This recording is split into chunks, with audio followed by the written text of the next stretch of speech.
What did your crush do that absolutely killed your interest?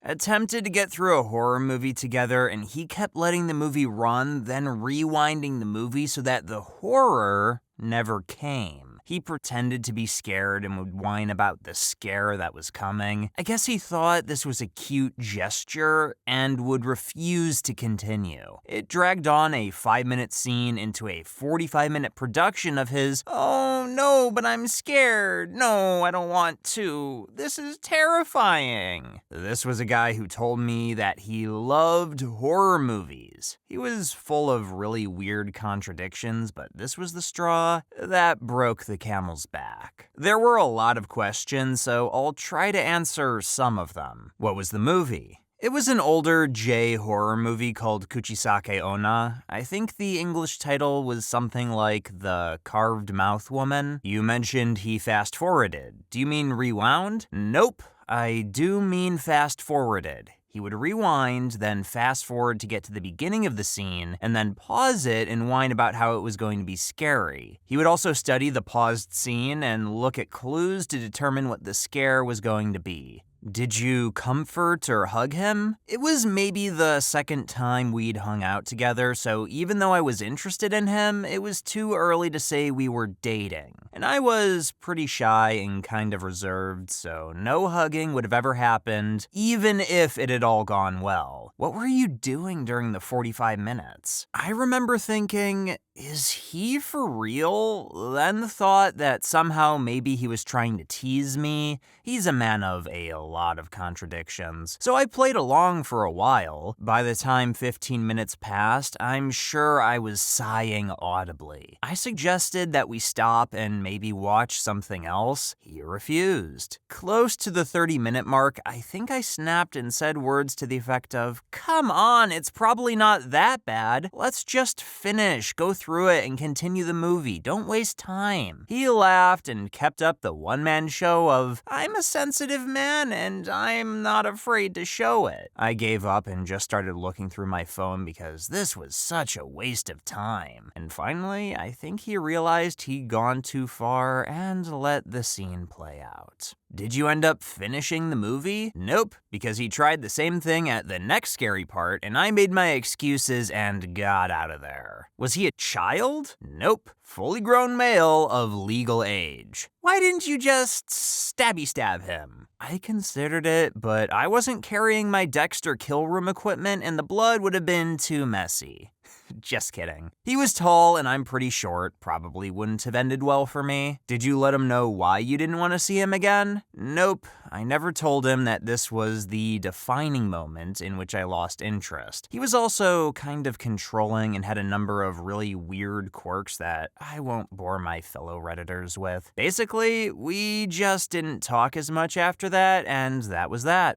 There was a gal I had a huge crush on throughout high school, but was too timid to ask out. About 4 years after graduation, she hit me up on Facebook and suggested hanging out and going to dinner. She had moved to another state, and I happened to be in that state for a while for training. When we got to the restaurant, she ordered 70, not a typo, wings, a pitcher of margarita, and a family-sized cheese fries. I was slightly stunned, but kept rolling with it to see what would happen. She then proceeded to loudly tell, in great detail, the story of when her and her gal pals had gone down across the border to Mexico to watch a donkey show. This ended in multiple complaints to the restaurant staff by the diners within earshot, approximately half the damned restaurant, and most simply got up and walked out. Eventually, the food arrived where she proceeded to eat all the skin off her 70 wings and throw the meat out, stopping briefly to grab a handful of cheese fries or drink some of her margarita pitcher. The pitcher naturally acting as a large glass for her rather than her pouring it into glasses each time. I had since transitioned from silent amusement to silent horror, but as one tends to do, do, thought that putting up with gluttonous buffoonery after a 200-mile drive would at least get me laid. 2 hours and a $200 bill later, we end up at her place where she had planned a party with all of her friends. About 6 beers in, she turns to me in panicked hysteria, letting me know she's far too drunk to complete her bartender's license exam online, but that it's due in a matter of hours or she will lose her job. You guessed it, she stayed out and partied, and I sat through the videos and took the quizzes on her work account. Bam! Licensed bartender. Except not, because it was her test. At least maybe now I'll end up getting laid. About the time I finished her exam, she came back into the room, gave me a big ol' thank you kiss, and suggested she'd like to shower up before bed. She did exactly that. Took a shower, got out, and passed out in my lap. I left before she could wake up and never talk to her again.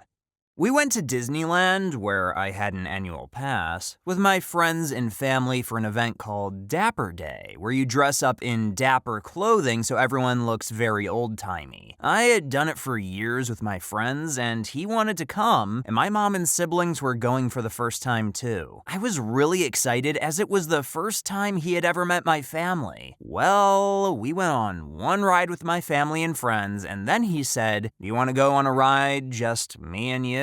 I thought we'd come back and spend the rest of the day with them, but as soon as we were out of earshot, he was complaining about my family and how weird it was that they were there, and he wanted to do Disney with just me. But he had known they were coming, so I was confused. Then we went on one more ride, and he started complaining about how hot it was, how tired he was, and before lunch, he wanted to go home. I was super upset, but didn't want him leaving on his own, so I just went with him. But on the way home, I wished I had just let him leave, and I could have stayed with all the people I loved. It was the first time in years my sister and my mom had been to Disney, and I didn't know it then, but it was the last time I got to go with my brothers before they grew up, and now they hate me. He was just some dude I dated, not a boyfriend or anything that lasted very long. I'm still so mad at myself for letting him ruin my day. But yeah, it absolutely killed anything I felt for him, and we broke up a few days later.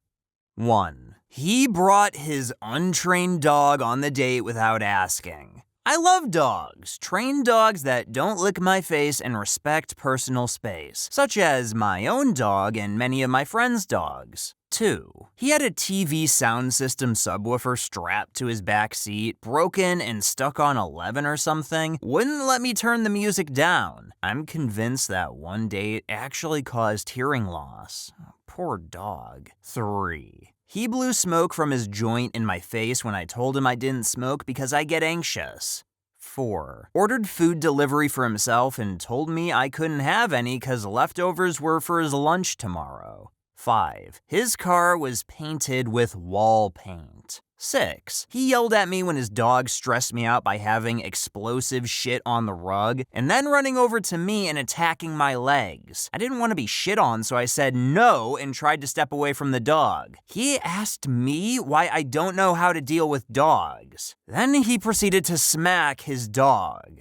7. Drank from the moment we went into his house, even though he was meant to drive me home, but also never offered me a drink. The cab was like $35 because he lived in the fucking rich area of town, halfway up the mountain, and I lived not there. Why so many examples? Same damn date. I also left my umbrella at his house, and then he lied when I asked for it back. I went to high school with the guy and had a huge crush on him all through school. Right after high school, we matched on Tinder, and I was so excited.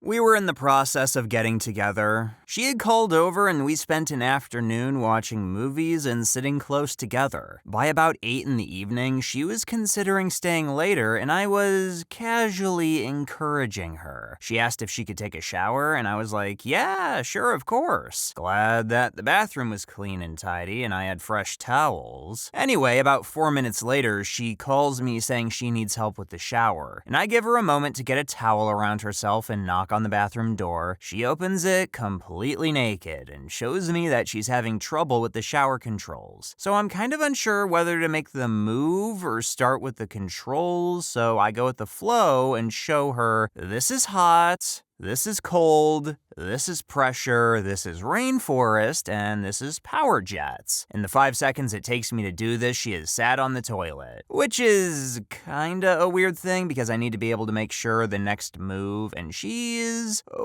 sitting on the toilet, naked with the lid up, looking all disinterested. I'm thinking, I've screwed it up, when suddenly, kersplosh, and she takes a dump right in front of me. And then another one. I was just, I'll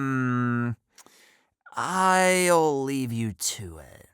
On a first date, he asked me about my dad's political career and explained to me why his values were inherently bad. I don't always see eye to eye with my dad's political leanings, but he's always been supportive of me, and it's my fucking dad. Then he went to the bathroom and looked up my dad's voting record in his office and proceeded to explain the good and bad political moves my dad made. Second date was at his place, and he got really mad that I called him to figure out how to get into the building and interrupted a rerun of a Barcelona game, then proceeded to make me watch 3 videos that defined his personality. The first was a stand-up skit about getting blackout drunk a lot. The second was a scene from Scandal. The third was a 40-minute video of a debate he'd been in high school. He was trying to impress me with his political prowess, I guess. But it just came off as him beating up on some poor girl who didn't know what she was talking about and didn't want to be there. It took my friends explaining to me that he sucked to take a step back and realize he wasn't for me. But that's what good friends are for.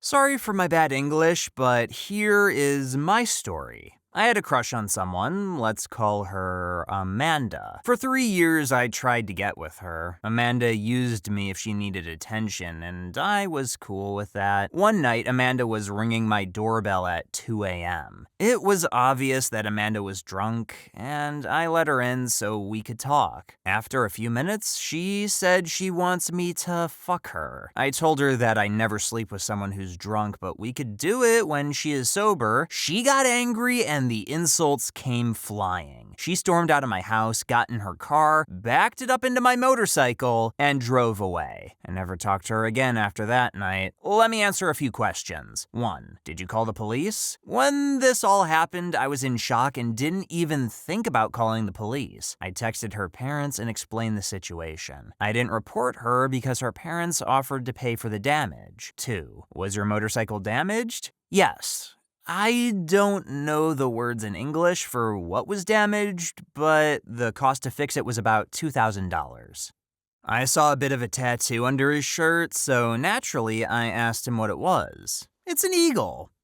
Wow, that's cool. He proceeded to lift up his shirt. Turned out that it wasn't a cool or cheesy eagle in the wind or something. It was the logo-type one with its head completely turned to the side, wings sprung out on either side, full-on Nazi symbol on his chest. I was taken aback, but decided to give him the benefit of the doubt and asked him some more political stuff. Yeah, no doubt there. He was a homophobic, foreigners-hating dick. I did not thank the friend who set us up on this blind date. Just to clarify, it wasn't a small or even medium tattoo. It took over all of his left pectoral, just ugly, thick, black lines, nothing stylized. If you want to celebrate your German heritage, cool, go for it. But I think there might be better ways to do it because having such a big statement tattooed on your body is quite unambiguous right off the bat.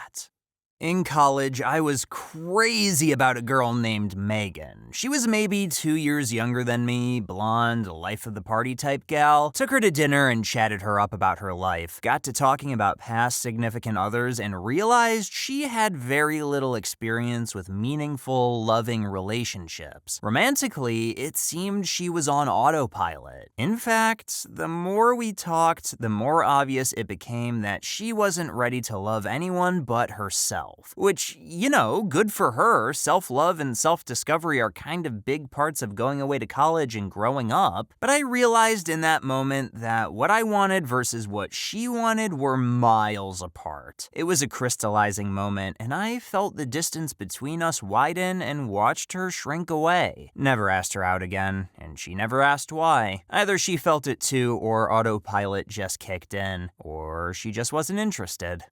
Huge crush on a fellow uni student. I was invited over for what I expected to be a platonic study date. But hey, any time spent is better than just being alone. Or so I thought. Got there and found another student from class also. Okay, study group? Turns out her mom and her set us up for a full press MLM pitch. Video, literature, the works. I stayed a bit, not to be rude, excused myself shortly, and only talked to her in class just in passing from then on. Huge letdown. MLM means multi-level marketing, aka a pyramid scheme. Signing up to both buy and sell something while recruiting others to sell also. You get a percent of all your recruit sales also. All the percentages basically flow upward, so the only way to make any significant money is to be high in the tree towards the top of the pyramid. It's all bullshit, basically.